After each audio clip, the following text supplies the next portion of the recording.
Kinshasa ezali kosepela lisitwale ya bayindo na nzela ya ntoki. Pona sanza e ya mibale, Centre culturel André Blou ezali koyamba exposition e ezali kolakisa lisungili ya diaspora ya baye Afrika na lisitwale ya molongo. Kati na mémoire, culture na engagement, basali ntoki bazali kolakisa bana mboka maye maleka na nzela ya misala na bango. Objectif pona biso eza ko conscientiser batu ebele. Toza na posa ke batu ebele ba yeba misala ba artiste congolais bakoki kosala.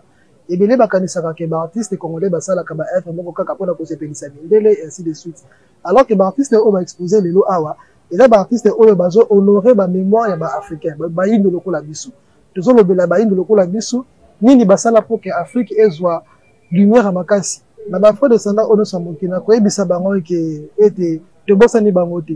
Te bosani ke toza ba yindo, to ebi ke bele basala pona biso Afrika, oyo forcément babotama na Afrika te. Oh, forcément bakola na Afrika te. Toza bata poso moyindo, to ebi contribution na biso, to ebi histoire na biso, et biso a na Congo tozo ko honorer bango à chaque fois. Na nzela ya peinture to mayemi, sculpture to bikeko, pe toki esusu. Basali ntoki babengi bana mboka kokanisa bomoto ba bango, résistance to bitumba bia bango, pe influence to mbano ya bana Afrika na mokili mobimba. Mosala na biso ya ntoki na kanisi ete esimbaka molimo ya bato. Artiste azalaka na lolenge moko ya pete ya kosimba molimo ya butu. Po artiste aza moto oyo alobaka na molimo na ye.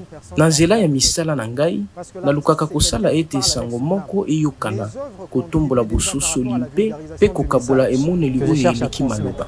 Tableau nanga na représenter mwasi na suki na ye na naturel. Tout ça pour na kolakisa que suki ezalaki na importance makasi na vie ya africain ya banoir ya moto moindu avant colonisation et lelo eza culture oyo to perdre to komi kolanda oyo ba occidentaux bazosala o mindele bazosala bilenge baye bazalaki na milulu miango balobi ete ezali lolenge ya malamu mpona bango baye kola lisitwale. Bon na otolanda ba œuvre esali nga bien omona ba œuvre oyo bandeko na biso ya Congolais ba otosala bayebisi biso ke na kati ya ba œuvre wana eza na ba histoire bayebisi biso ba histoire ndenge nini ba ancêtre na biso bandai ko vivre ndenge nini na époque coloniale bandai ko nyokola biso par rapport à la colonisation. Tant que jeune ezo kokomisa ngai lisusu makasi ko motiver ngai par rapport à ya patriotisme ya mboka na biso. Ba œuvre esepelisi ngai ndena moni yango et faire développer pe mayele na ngai capacité na ngai ko réfléchir par rapport à ba makambo to mona na école te mais to yokuta ngo pe awa en tout cas na sepeli na o na chomona awa. Exposition et na centre culturel André Blou ezali lolenge ya kopesa limemia na lisitwale ya bayindo pe elendisa mutu nyonso kopesa loboko pona ntombwa ya ekolo.